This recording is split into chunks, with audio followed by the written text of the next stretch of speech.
Welcome back, ladies and gentlemen. I'm standing here with the 80K for Team WE Mystic. Mystic, congratulations on the win here. You guys just played in front of your home crowd and it was a fantastic match to watch. Was it good to win in front of your home crowd? 네, 오늘 우승을 축하드립니다. 지금 오늘 보시면 이제 홈그라운드에서 경기를 진행하게 됐는데요. 이 열성적인 홈그라운드 팬 앞에서 경기를 우승하게 돼서 더 기쁘신가요? 그 소감이 어떠신지 말씀 부탁드립니다. 일단 응원해 주시는 팬분들이 있어서 기분 좋고 본판 좀 쉽게 이기지 못했지만 지는 것보다 낫다고 생각해요. Okay, I'm really happy that there are a lot of fans who are cheering for me, and actually this was not an easy game, but it's still better than losing. Well, that's great to hear. And speaking of that not being an easy game, for the Western audience, Team WE is very well known as being a late game team, the Elder Dragon team, and you guys did go to past 45 minutes. Was that the game plan all along, to go to the late game, or did you guys think that you'd finish the game much quicker than you actually did? 네, 지금 서구에서 지금 WE 같은 경우는 레이 게임을 하는 걸로 굉장히 유명한데요. 그리고 장로를 가져오는 걸로 유명합니다. 그래서 저희가 지금 오늘 경기도 거의 45분 가까이 진행을 했는데 처음부터 이렇게 길게 하려고 계획을 했던 건가요? 아니면은 사실 계획했던 것보다 조금 더 빨리 끝난 건가요? 이렇게 보통 처음에 길게 계획하진 않는데 이 게임이 저희 마음대로 잘 안 풀리니까 좀 길어졌던 것 같아요. Well, actually, we didn't really plan for like having a long game for late gaming, but well, it didn't really go as we planned in the earlier phase. So yeah, that was why it got elongated. But regardless, you guys were still able to pick up the victory. And there was one stage during the game where you flashed into the entire opposition and put up a great show there. What was going through your mind when you made that crazy play? 네, 하지만 여전히 승리를 하셨으니까 괜찮고요. 그리고 중간에 경기에서 한번 이제 플래시에서 들어가서 정말 적진에 뛰어들어가서 대단한 쇼를 보여주셨는데요. 그때 어떤 생각을 하고 계셨습니까? 아니 그게 원래 제가 R을 누르려고 했는데 그 밑에 F를 눌러가지고 자살하게 되었어요. Oh, well, actually, I was intending to press R, but by mistake, I pressed F below it, so that's why I killed myself. That's a little bit unfortunate there. And finally, you know, your last game today is going to be up against Gambit Gaming, who have brought back some really well-known players. Are you very confident going into this next match? 네, 정말 안타깝네요. 그리고 이제 갬비 게이밍과 또 경기를 치르게 돼 있는데요. 이 팀에는 굉장히 유명한 선수들이 많이 있습니다. 이 다음 경기에 대해서는 뭐 편안하신가요?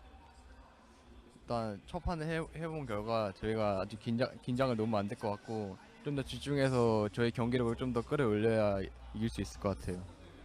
Okay, based on today's result, I believe we should never let our guard down and we must focus on the game so that we can win. Well, that's great to hear. Good luck on your next match. Congratulations on the victory. We're going to send it back to you guys. Thank you very much, Fish. I think it's good to hear that they're a little more guarded now. Not, you know, I don't want to say they shouldn't be confident, but definitely giving their opponents more respect. Well, turrets are now loaded up and ready for our second match. It's Cloud9 versus Team 1 Esport. And of course, first up, playing on the blue side, it is Cloud9 in the top lane. It's going to be Impact. Another player I'm excited to see. And we look at the rest of their roster. Of course, Jungle's contracts, mid lane Jensen, bot lane Sneaky, their sports smoothie, and their coach Reaper. And of course, that means that facing them on the red side, it's going to be One Esports from Brazil.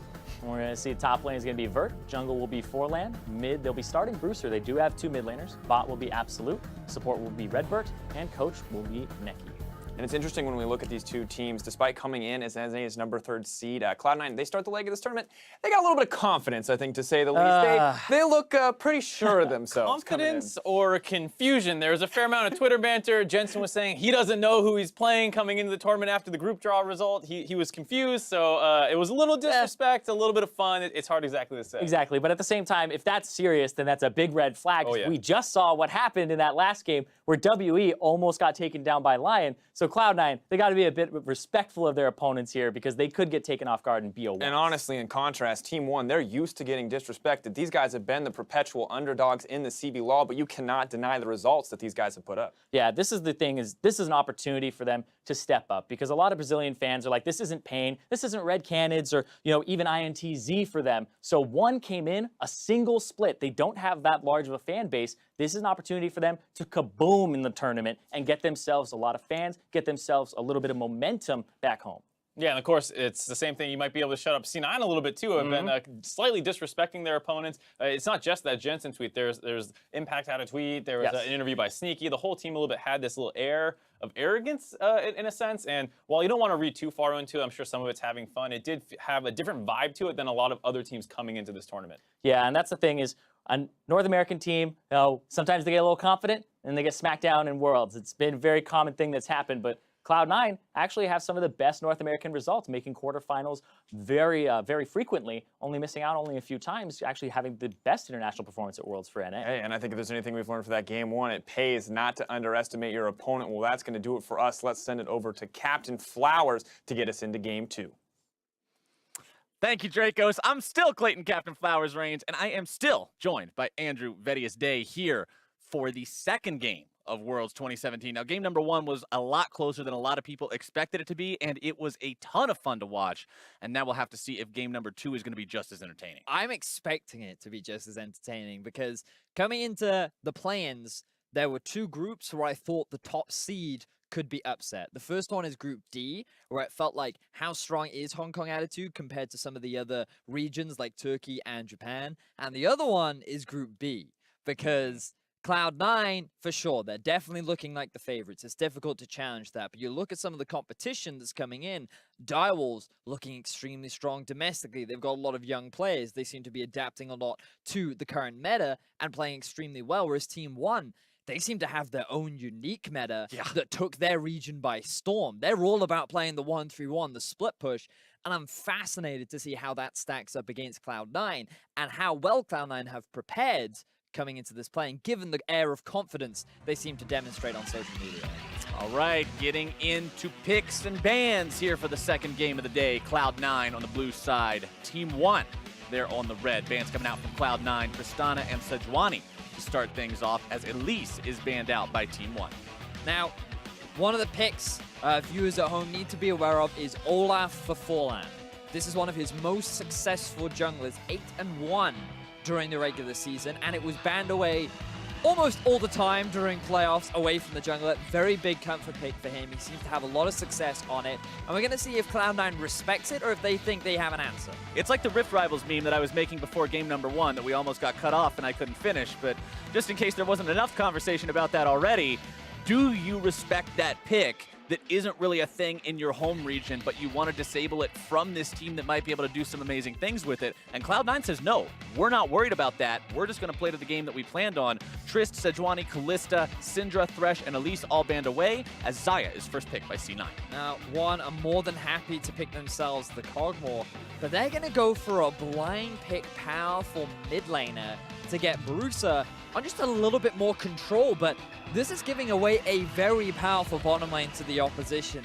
In a place like Europe, and I feel like in North America, getting the Xayah Rakan bot lane is like a dream come true, especially if you can round things out with a Gragas as well. That's like heaven for the meta composition because you're guaranteed a strong, powerful, heavy engage, winnable, getting even kill potential down the bottom lane, and you have this well-rounded jungler who offers engage, who offers peel, everything you could possibly want.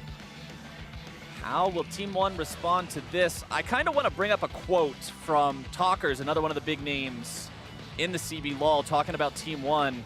And this is kind of some of the frustrations that some of the other teams have had playing against them in that unorthodox forging their own meta style that you were talking about, Vedius, where he said, these guys sometimes seem like they're amateurs who don't know exactly where they are and what they're getting themselves into. They like to scream and talk trash and taunt, and they pick champions that nobody thinks should work, and then they win. And that's what the competition says about this team, so they're not worried about what Cloud9's doing. They're just saying, oh, you want Xayah Rakan? All right, we're going to play our game. And so far, that seems to be the goal here for Team 1. They're going to go ahead and grab the Morgana as well, as Cloud9 gets the Galio for themselves, and we head into the second part of the ban. Wow, now this is very unconventional. From what I am used to, I would never expect a Cogmore Morgana to go up against the Xayah Rakan. Now, I understand that Mor can be a pretty effective pick. The Black Shield mitigates both the taunt and the knocker, and with the recent nerf to the speed of the W of Rakan, now scaling with movement speeds are much less compared to before. It's arguably easier to predict, but is it so much like that's still a quick initiation, you know? You got to be pretty quick on the trigger finger when it comes to that black shield.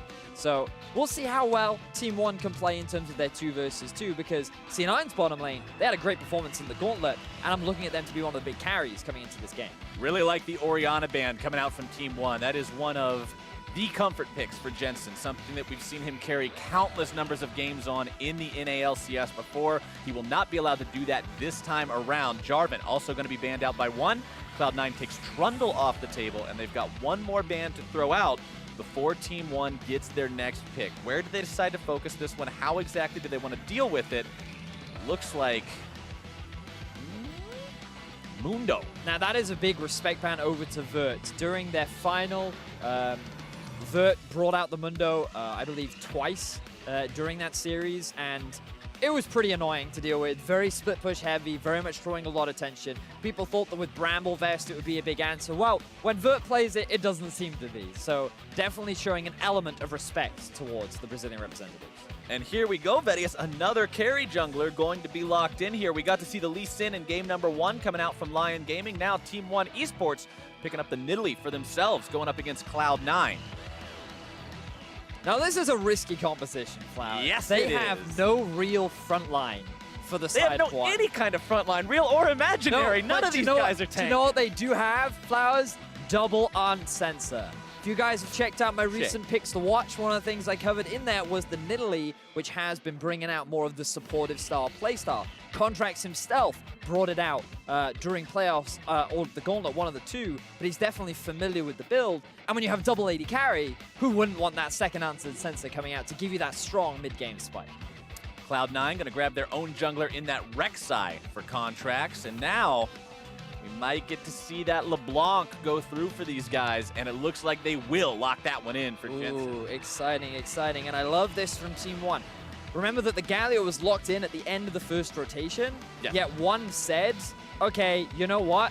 We think that that's still more likely going to be a top laner, so we're just going to keep banning away mids, try and force Jensen off of his comfort powerful mid laners, but he's still able to get one. You mentioned Rift Rivals earlier. He had an extremely impressive performance on the LeBlanc Dane, and he's continued to demonstrate that throughout the regular season of North America.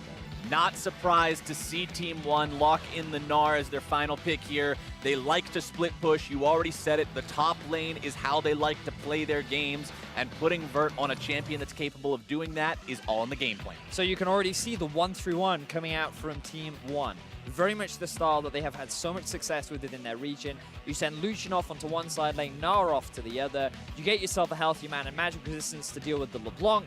And now you're just trying to divide this C9 composition up that is pretty strong at team fighting, but also has this great early game potential with both the LeBlanc and the Rek'Sai.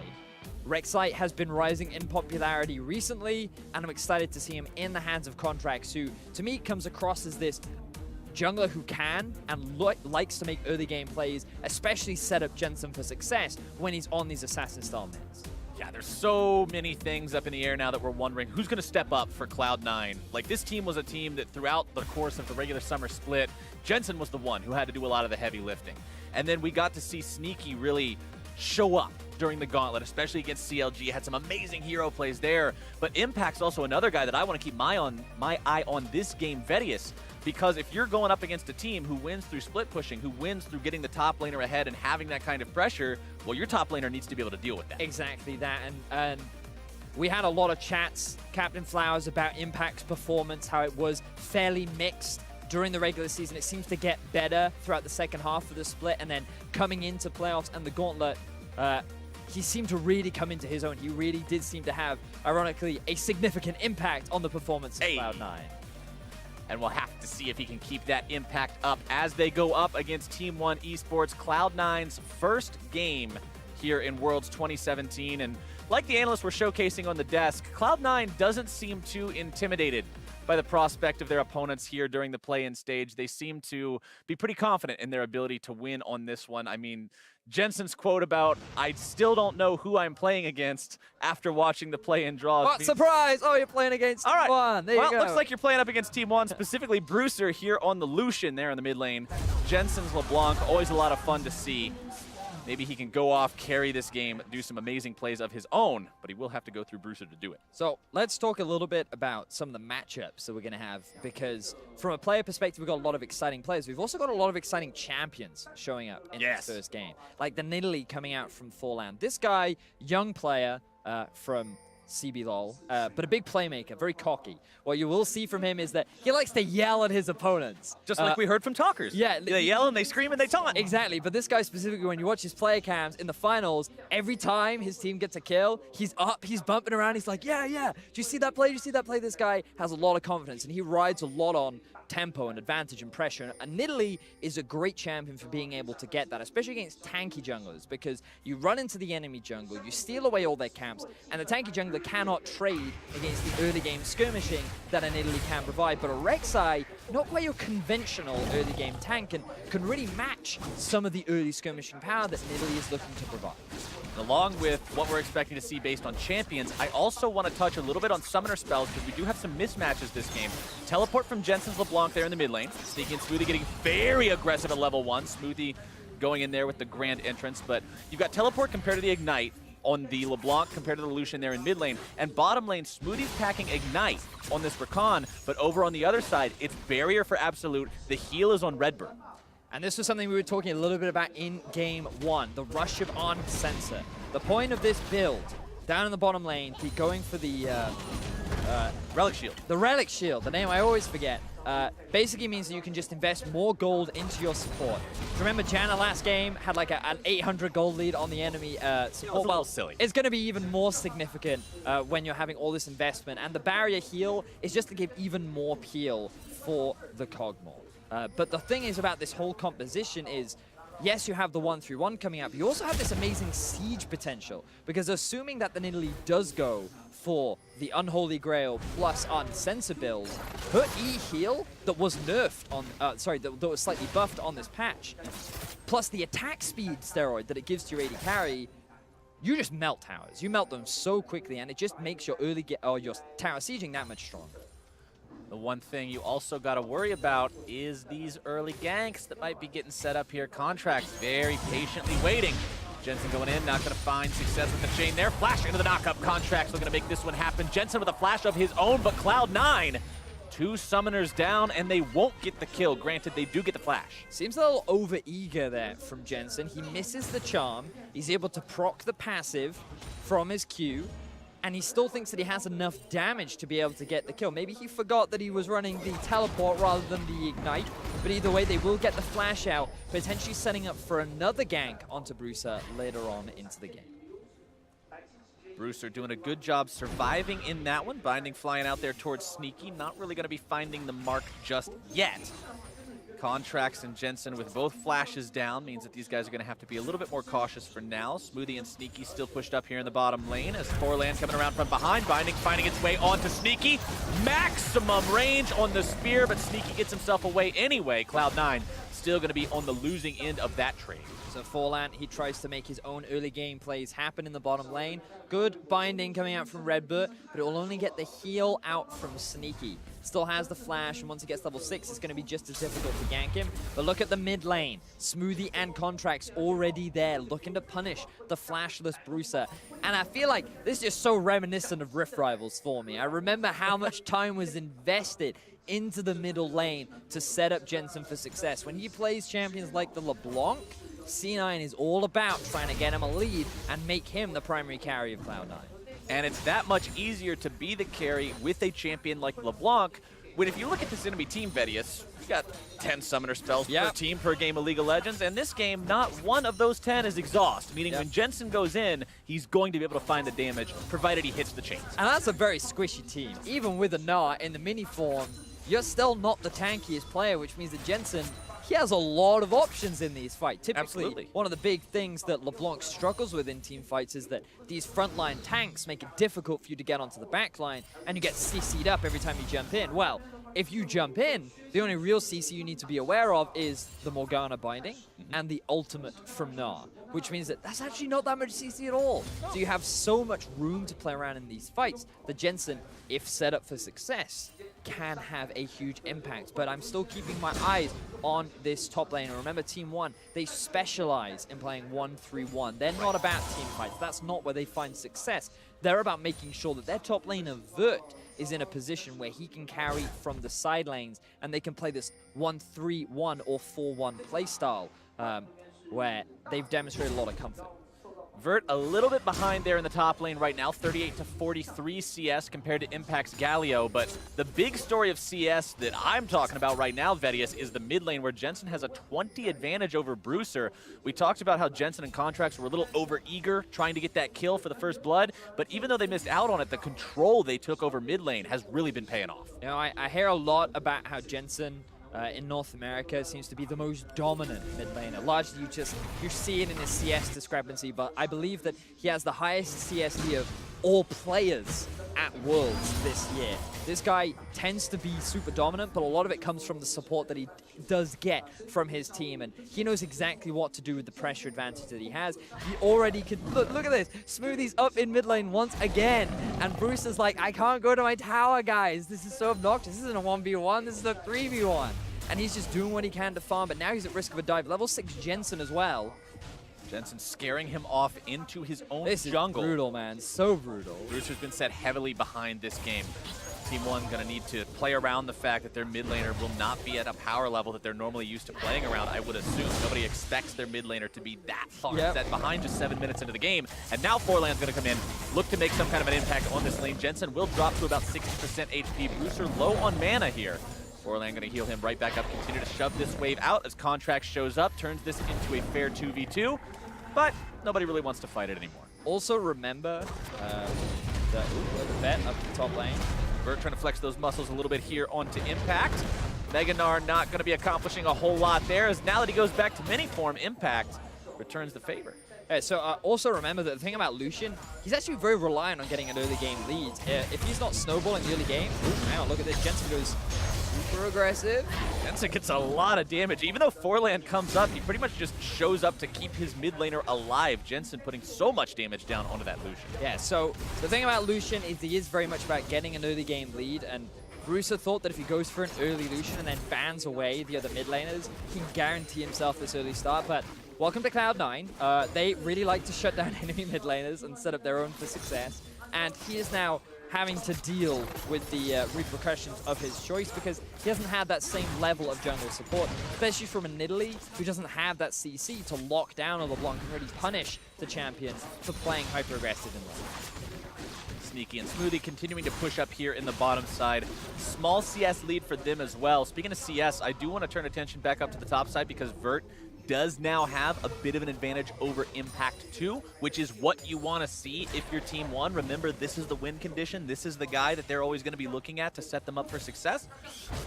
So even if mid lane is a bit of a sinking ship right now and they're trying to stop those leaks and keep that afloat, you can still fall back on Vert provided the same thing doesn't happen to his lane, which it hasn't yet.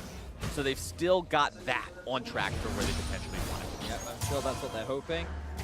Meanwhile, Bruiser again in the middle lane, just really suffering from the pain. Now has some lifesteal, so that will help him a little bit. But with the lane pushing against him and Jensen continuing to play the way Jensen does, the gap just continues to grow. So I love this invade from Forlan, but there is a ward and a collapse coming out from C9. Forlan trying to steal away that blue buff, forced to flash out over the wall instead. Jensen not going to go immediately after him. Impact potentially going to go over the wall here. Yep, flash into the taunt, not finding Forlan. Not what Cloud9 needed to see there. Impact just a smidgen too far away as the roof comes down onto Contracts. The culling comes out. He loses about 3/4 health from that, and C9's forced to retreat. So Redbird makes his way up to help the rest of his team because he notices that Smoothie's trying to set up a roam. Both AD carries left in the bottom lane, but nothing really gained for C9 so far in this early game. So return to farm. C9 are happy for this so far because both AD carries are going pretty even. The top lane isn't at such a massive deficit that they really need to worry about the Gnar right now. And it's interesting that Vert decided to go for the double Doran's Blade rather than trying to get himself that early phage where the matchup really starts to swing in the Gnar's favor. But now the flash is down for Impact. I'd love to see a bit of pressure from Forlan up into the top lane. Try and get this Gnar into a position where he can be the split push threat and maybe even draw the LeBlanc away from the rest of the team to allow Bruiser to then come back into the game. 10 minutes, nearly 11 minutes into the game, Vedius, and we still have no objectives claimed, no kills taken. Cloud9 trying to change that now with plenty of pressure here in the mid lane. Smoothie jumping around, keeping his allies protected. More damage going to be applied to this turret, but the rotations do show up from Team WE. Not from Team WE, that was last game, from Team 1. I see an E in the name and I immediately revert to the wrong place, but Team 1 does get their guys in place in time, which means that they will protect that turret from too much damage. So now C9, they're setting up for the man in Drake. They have pressure in mid. They've pushed up a wave on bot. They've taken themselves the Scuttle Crab too. And they have the TP on Impact in the event that one try to force the fight. I think they should be able to pick up this objective for free, unless Team 1 are feeling spicy. Jensen losing about half his HP to Vert's rotation. Cloud9, 5 men strong here at the Mountain Drake, not allowing Team 1 to get in there and contest that one, and they will get themselves the first objective of the game. So Impact TP's in preemptively in the anticipation that one might try to answer, and they're fine with this because Jensen has the TP as well. There comes the ulti from Bruiser, and Jensen goes in.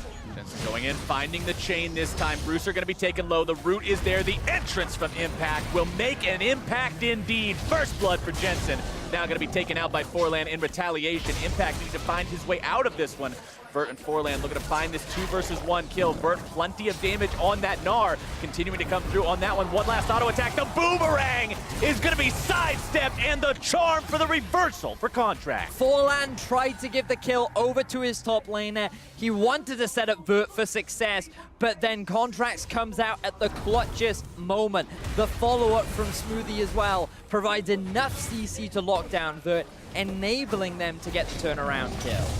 You can't make those kinds of plays. Forlan now trying to protect his own red buff, not able to do so, but just take the kill. Fire off the auto attack, put that 300 gold under your belt instead of just not getting it at all. Here's a replay of how Jensen found Bruiser. So Bruiser still doesn't have his flash up. He wanted to just clear the wave and back off, but unfortunately for him, Impact was here. The one laner that hasn't showed up in mid yet finally arrives to the party, is able to get Jensen a kill, and then you'll see Forlan is like, hey, all right, you can take this kill. That's fine, dude. I don't need to get the execute. And then just in the nick of time, the damage reduction from Impact along with the flash knockup, the charm to boot. And the ignite. He threw everything in the kitchen sink in there against him to find that kill in time, and he did do it. Good rotation there from Smoothie, making sure he showed up in time, but also something that's probably going to be on the mind of Forlan, knowing that he could have got that kill onto Impact. Probably see him pull the trigger the next time he gets that opportunity in the future. And while the gold lead looks close, unfortunately it's the opposite of game 1, where now all of the gold that's on the support of Team 1 is making that gold deficit look much smaller than it actually is, because the mid laner is behind just over 1,000 gold. The AD carries are about even. The jungler from Team 1 also behind. Vert, after that death, is now also behind. So the whole top half of the map for Team 1 are struggling in the early game so far. And Cloud9, considering their composition, they're off to a great setup for later on into the game. You can also take a look at the items. The Gunblade completed for Jensen's LeBlanc. Definitely a power spike on that one. The power of the active making it so easy to hit the chain and just make the rest of the entirety of your combo go off. Righteous Glory will be the first item for Impact. That's almost completed as well. And we know the kind of playmaking that that item enables, especially for a champion like Galio that can just charge up the taunt, get in there, and land that CC. Binding finds its way out onto Smoothie. A little bit of damage from the Living Artillery. I think this is one of the first times that I've seen Kog'Maw in pro play without the Dogmaw in a long time. It feels good, man. It feels good. You don't like the dog? I hate that skin. If nothing else, I appreciate it just for the sounds that you get when the W is on. The arf, arf, arf during the middle of every team fight just makes League of Legends a little bit of a brighter place. As damage coming in here from Impact. Vert looking to turn this one around, utilizing the ulti in the Mega Gnar form. Impact walking himself away as Big Ben finds its way into his back. But Sneaky and Smoothie will be working on grabbing that turret first blood here in the bottom lane, and they find that for Cloud9. So things on a similar trend to what we saw in game 1 of the day between Team WE and Lion Gaming, where the pool one, or the the higher seeded team, C9 and Team WE, seem to get that early game advantage. But the big difference between this now is that C9, they have a lot of engaged tools. Rakan with the Rek'Sai flank, Galio follow-up. So many ways to start fights off. And the one thing about Cloud9 is, come the mid-game, they are a good team-fighting team. And with the dominance that Jensen has over his lane opponent, along with the pressure that Contracts is exerting down the bottom lane, C9 are setting themselves up for these mid-game fights, which is where Team 1 often do struggle because they're so used to playing with side lane pressure. When a team just groups up and runs it down mid, they kind of get flabbergasted and don't know what to do. Or in this case, runs it down bot. They just found turret first blood. They immediately grab turret second blood in the same lane. And for those of you guys who might not have been looking at the side of your screen just a moment ago, the stat comparison, Jensen normally up around 12 CS at 15 minutes. This game he's up a casual 46, going after Bruiser. Shane finds his way onto that route as here comes Contracts to eat him alive. Getting the kill on the Rek'Sai, number 2 this game, now having to escape as Vert and Forlan make their way into the fight, trying to finish him off. Nice escape from Contract so far, but he will not get all the way out. Forlan barely going to be escaping the chains. The airborne knockup coming out from Smoothie onto Vert, who will still manage to get himself away from this one. 1-for-1 overall. But continuous pressure keeps being put onto Bruiser. Still only level 10. The CS discrepancy is building even larger in favor of Jensen. This Lucian is not having the early game that they would have wanted, forcing Team 1 to be in a very tricky situation. Just so you know, we are now officially at a point where Bruiser has less than 100 gold more than Redbird. The support and the mid laner are 100 gold apart right now on the side of Team 1 Esports, which is really not a good omen for these guys. That Lucian is going to be all aboard the struggle bus, trying to get his way back into relevancy. So now things go into the mid game. Things now pivot for Team 1. All of the eggs are on the absolute basket. He's playing the Cog mod. He has the late game threat. You have the Unsensor. Let's see how he handles this dive. The eggs might get knocked out of the basket only momentarily here. Impact thinking about going into this one, finds the flash into the taunt onto Redbird, who manages to get himself away for now, but the winds of war blow in the favor of Cloud9 and find their mark. Contracts. Hero's entrance will keep him safe from any sort of retaliatory damage. Absolute now going to be taken down by Sneaky. 2 for 0 going the way of Cloud9. The Kog'Maw body will find some damage onto the bottom lane, but that is about it, Vedius.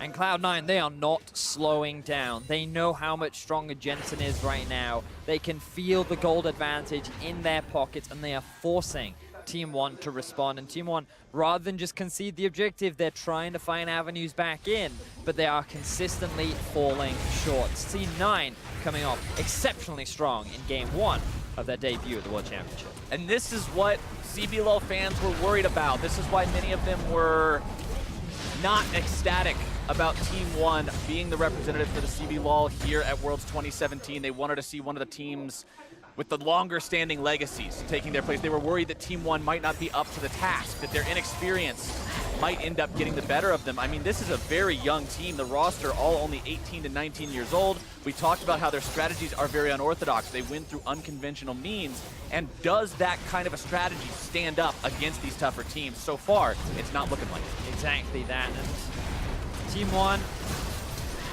they just stayed a little bit too long, unfortunately. They thought that they could hold on to the tower, but they should have backed off sooner. And it just comes back to that experience thing, right? Like, the thing is, within their region, perhaps they're not in this situation, whether it's such a massive deficit in the early game. During the regular season, they did finish 9-5, which... I mean, they were only 3rd place in their Yeah, they were only 3rd place, right? So it wasn't like they were super dominant, but they had this great run in the playoffs. And to come to Worlds is definitely a great opportunity for them. But this composition is very unique. It's very novel. And yes, it is exceptionally difficult to execute. And to try this kind of comp against a team in Cloud9 where the organization has been at Worlds for the last 5 years, you know, it's definitely a statement to make. And if you make it work, then great. But they were not expecting that level of pressure to be exerted in the middle lane. And I like that phrasing of wording it as a statement, because this team, if you look at the way their games ended, even in their own region, wins and losses were both very decisive for them. And when you're decisive, when you both win and lose, what that says is you just go all in on your own game plan. If it works immaculately, you win quickly. If it fails with flying colors, and you lose just as quickly. Yep. This team is not a team to say, okay, we're going to have a plan somewhere in the middle, we're going to play it slow and steady, we're going to adapt as we go. They have a plan, and that is the plan. Yep, and unfortunately for them, even if at this point they try to execute the plan, C9 literally just have to group up mid and force a fight. They know they're stronger, they know they have a front line and tanks, and against this very squishy lineup, they can focus whoever they want. So they're just going to keep grouping up and keep forcing fights. Jensen jumping in there onto Brewster, losing almost all of his life. A little bit audacious there from the Cloud9 mid laner. Really just trying to blow Brewster out of the game, but Brewster showcasing the fact that he's not that far behind. Yeah, Brewster very much of the opinion, well, if you want to eat a full culling, then I'll happily give you a full culling. And Jensen's like, hang on a second, you're 50 CS down, how do you still do damage? Which means the Cloud9 will be forced off that tier 2 tower. And they're just going to have to back off for now, but it just means they can spend their gold, Captain Flowers. And that gold lead is not slowing down in favor of Cloud9. Yeah, gold being invested into items, a lot more useful than gold just sitting in your pocket. Contracts waiting around in this brush as Burt walks towards it, but not going to go any closer for now. Level 9 on the Morgana does mean that he's got that black shield at level 3, the binding at level 5. We do see a lot of Morganas these days not even bother with the tormented soil. It's just not in the wheelhouse anymore. So getting that shield stronger and stronger to avoid the burst and the ability to pop it from Cloud9. And we've talked a lot about things looking pretty dire for Team 1, but again, there's still the possibility of the absolute carry. He is playing the Cogmore. We know how much damage it can throw out. You can see on Forland he's working towards the Unholy Grail, and you would expect an Ardent Sensor to follow it up shortly. But even if he doesn't get the Ardent Sensor, you still have great utility for your AD carry in the attack speed surge his heal can provide. They just need to scale now. They need to try and defend, but C9, they're not going to give them that opportunity. Oh, Forland in some trouble. Contracts going into the ground, coming out with the ulti, setting up the kill there as Smoothie takes the credit for it. Cloud9 getting themselves back out here. You can see Contracts. I also want to go ahead and highlight the fact this is not Cinderhulk, Knight's Vow, tank for the team Rek'Sai. This is Warrior, Black Cleaver, carry, duelist, kill people Rek'Sai. As now Cloud9 with that pick onto the enemy jungler going to be starting up the Baron only 22 minutes into the game. It's up to Team 1 to stop this. They cannot allow Cloud9 to find this objective this early. Calling coming in over the wall. Burt going to be taking a lot of damage as Absolute grabs the kill onto Contracts, but Impact now there into the back line. They've grabbed the kill onto the enemy top laner as well. Cloud9 seeing if they can chase these guys down. Ultimates expended across the board. Jensen trying to find his way onto Redbird. I talked about that shield value going up, but it's still not enough. Going to be popped nearly instantly. And Absolute is absolutely dead. Brewster's still trying to get his way out of there, but he will just barely survive. Forland now also up and running yet again to keep this mid laner alive. I don't know how long that's going to be successful, though, because Cloud9's pushing 4 men strong down the mid lane, looking to take out that tier 2. Find it no problem whatsoever and walk themselves away. And I'm loving the team fight focus from C9, utilizing the Baron to force a fight. The enemy has no jungler. They're forced to contest because if they lose that, the game looks even more dire. So Team 1 naturally come and try to answer, and C9 go, okay, Vert is the biggest threat to us potentially losing this fight. So I'm not going to run the risk. We're just going to turn onto Vert the moment he goes to Meganar, shut him down, and then there should be no danger. And they did it so cleanly. So again, watch Vert here. He's sitting on the front line. He goes into the Meganar form.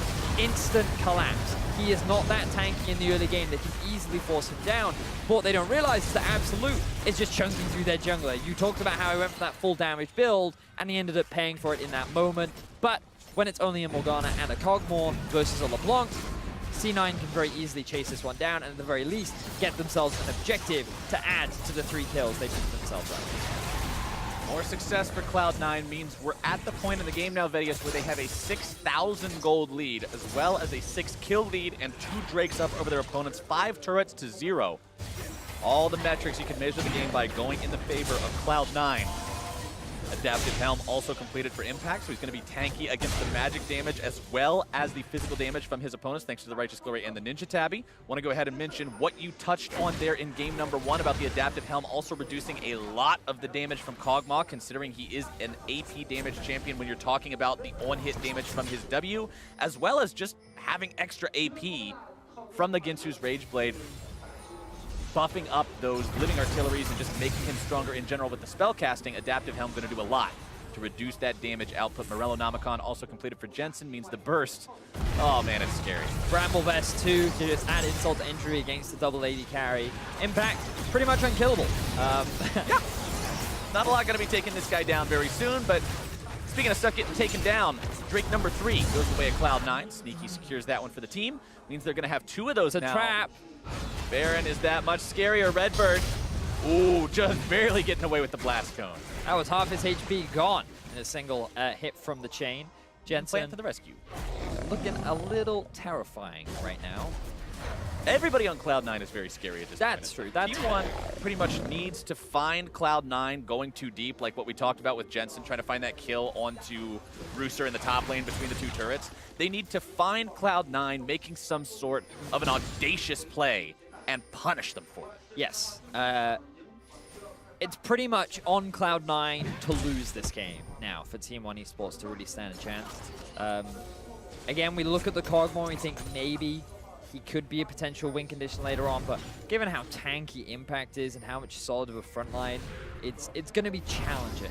So now I'm very much evaluating how cleanly C9 can close out this game, because if you want to take that convincing first place spot, you want to do it in a convincing style. So being able to get clean victories over your opposition is going to set you up nicely when that group's just goal. Forlan trying to go in and steal away Baron. Instead, he only finds his way into the respawn timer for the next 35 seconds. Cloud9 grabbing Baron just shy of 27 minutes, taking out the enemy jungler in the process. Now they've got that 5 versus 4 push. They send Jensen to split push up into the top lane. The other 4 are going to be set up as a squad here in mid. This is the Baron play that ends up making a huge gold impact to the game. I like the attempt from Forlan. If they steal it, they're allowed to stall for longer. They have the potential of winning late game fights. But C9, they were ready. Even though he gets into the pit, Forlan isn't even close to stealing away the objective. And now with the Baron buff, C9, they just start to play on both mid and top. A slow push in the bottom lane as well. With the Baron empowered minions, it's only a matter of time before one start to lose those base structures. And I don't think you can fault Forlan for the decision there. I think it comes down to, is the chance of him stealing this better than the chance of us winning the game if we just give it away? And as low as the chance of him stealing it was, I think the answer is yes. I think if you just give the Baron away to Cloud9 there, and you let this current situation play out like it is right now, but without trying to contest it, you're just giving the game away. Yep. There's only so many things that you can sit by and abide when you're behind, and that is not one of them. Precisely right, Captain Flowers. And speaking of, or going back to rather, the aggressive build of contracts, he's rounding things out with a GA. Getting that extra AD in there along with the ability to respawn. Super obnoxious to see that early game item. Now Absolute is in some danger. Oh, Smoothie wants to go after him, but he's not quite able to find his way in there with the quickness. Tier 3 turret going down though. Impact going into the full lines of Team 1. Not going to find any kills just yet, but Cloud9's not even concerned about that. The name of the game for these guys is objectives. They will find the mid lane inhibitor. Jensen still looking to go for the damage onto Redbird, nearly 100 to zeroing him. Vert trying to go in on these guys. Now he's going to get rooted. Now he's going to get taunted. Winds of War coming out. Team 1 can't do a lot to stop the Cloud9 War Machine. So now Cloud9, after taking the mid inhib, they can send either Jensen or Impact down into the bottom lane. More likely going to be Impact. And then the rest of the members just group up top. They're not even going to go back and base. They're just going to keep the push going. They're going to keep the pressure up onto Team 1 because C9, they want to get this game over with. They want to walk away with the convincing win. And with an easy pick like that, they're well on their way to doing it. Just so we're fully correct, he was not even past that rock thing in your base. That's the safety area of the map right now for Team 1. The rock thing. The rock thing in your base is about as far out as you can go before Jensen can be a threat of 100 to zeroing you. Cloud9 now taking out the top lane inhibitor to go along with the mid one. They've got 2 lanes down. Looking like they're not even that concerned about the bottom lane. Marching up mid now to finish off the Nexus turrets themselves. Absolute still dead for another 10 seconds. Nexus turret number 1 already down. Impact on the front line, dashing in there with the Justice Punch to keep Vert away. Vert does have a full Mega Gnar bar. Contracts, finding the Prey Seeker there onto Redbird. Turret nearly going to be falling now. They take Vert down. The last fight of the game going to be breaking out as Brewster gets deleted by Sneaky. A killing spree for the Cloud9 AD carry. Redbird walking himself away, and Cloud9 with a very convincing victory. Nothing more to say. Clean from Cloud9. They stuck to a very conventional Cloud9 playstyle, which is put Jensen on a carry, invest resources into setting him up for success. Once he has that slight lead, he is the caliber of player that will know exactly what to do with it. And then the rest of the game just started going in their favor. They had full control of the bot lane. Impact was not put at a deficit in the top. And the composition of Team 1 was just consistently punished time and time again. 3 players on Cloud9 did not die. Smoothie, 0 deaths. Sneaky, 0 deaths. Impact, the frontliner, 0 deaths. They controlled the game from start to finish. Contracts died a couple of times, usually because of the fact that, like we said, he was on that riskier build. He was finding kills and then being taken down after his ulti wasn't available to dodge away. But it was all for the good of the team. They played together well as a unit, and this looks like a team that can back up the Twitter trash talk. Oh, for sure. Very convincing, Cloud9. I was impressed. You know, I talked at the very start of this being like, this was the potential group for upsets. Well, if C9 keep playing like that, I feel like, okay, maybe not.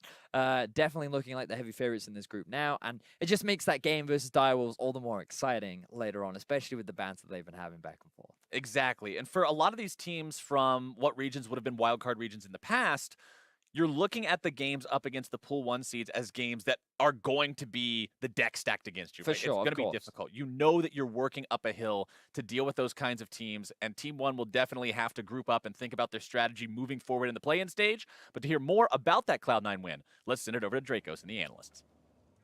Thank you, Captain Flowers. Team 1 Esports may have struggled, but Cloud9 came in swinging in the first. Let's go, Eddie! Let's go! We're doing it! Okay. Where's your USA bandana? I know, man? I you forgot forgot my you- USA pants from last year, yeah. A little different here, in the play-in professional, stage. But the thing I want to look at right off the bat is the draft, because this feels very classic C9 when we look at it across the board. Yeah, it's one of the things where if you haven't been watching C9 all year, this is basically what they do. They play through Jensen, and once again, he gets the LeBlanc pick, one of the strongest 1v1 champions in terms of being able to take over a game. Once he gets a lead, he can split push, he can pick people off in the jungle, he can do so much. So it's great to see them grabbing that. He had an incredible split, and we talked about like his CSD numbers and how he was dominating just on average, rain or shine, regardless of matchup. A lot of that is because they'll pick him things in favorable matchups, and then they'll also give him a ton of attention. He gets so much attention early on. Like, we don't see it so much in jungle proximity numbers, but like we saw Smoothie moving up. We saw Contracts moving up multiple times in the early game to put pressure on Jensen's lane. And it's kind of why you saw One Esports draft that Lucian pick early on, because they're respecting it. It felt like they were trying to say, let's grab the most lane dominant thing in the game right now, basically, and hopefully that'll be enough to control Jensen.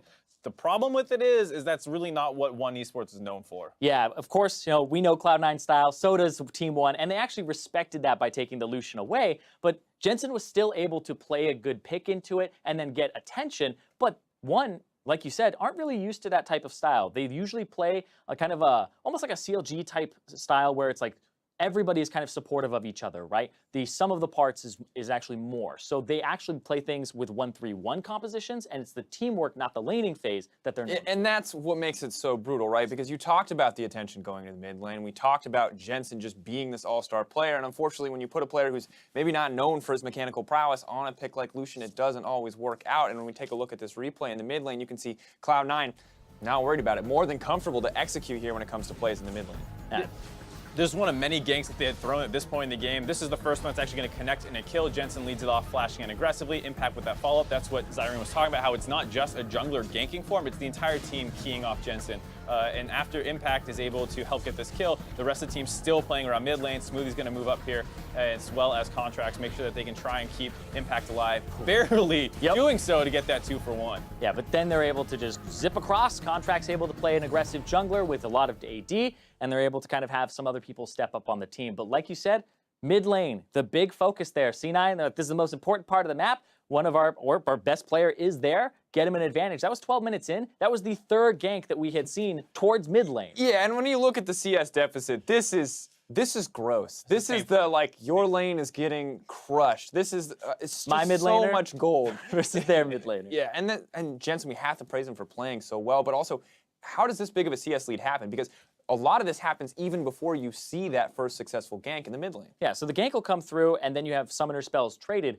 But what Jensen ended up doing is having a favorable wave come pushing towards him with a few more caster minions, and he froze it. And when you're in an advantageous situation, you get to play in kind of the middle of that minion wave in the 3/4 of the way for the enemy to walk down your lane.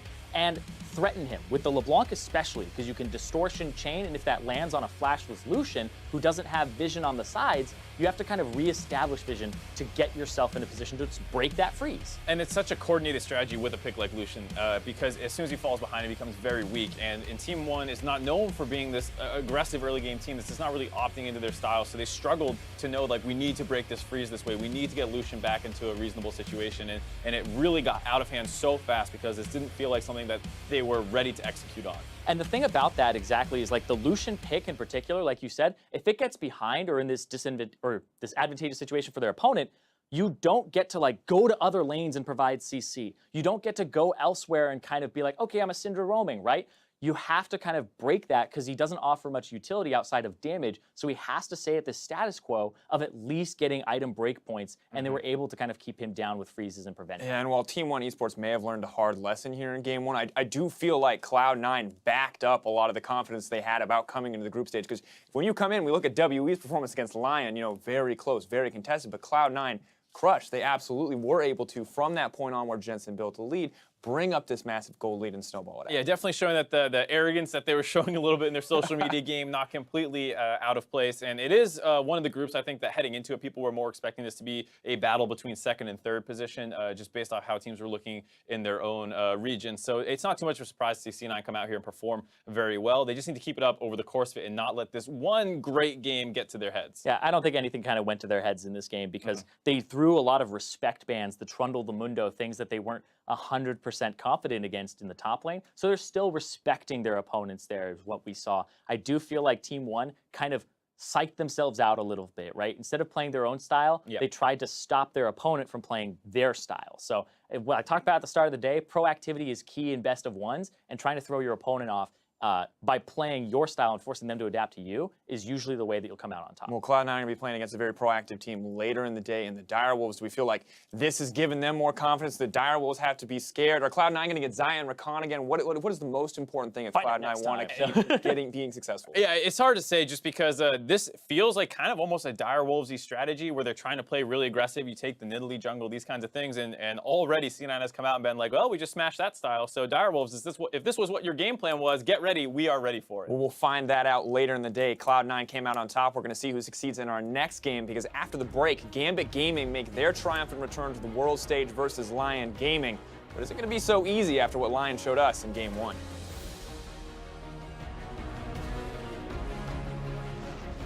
Bert and Forlan looking to find this 2-versus-1 kill. Bert, plenty of damage on that Gnar. Continuing to come through on that one. One last auto attack. The boomerang is going to be sidestepped, and the charm for the reversal. Jensen normally up around 12 CS in 15 minutes. In this game, he's up a casual 46, going after Bruiser.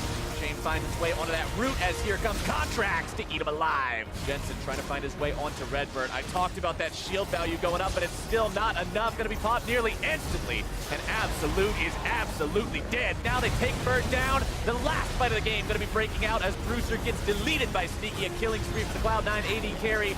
Redbird walking himself away, and Cloud9 with a very convincing victory.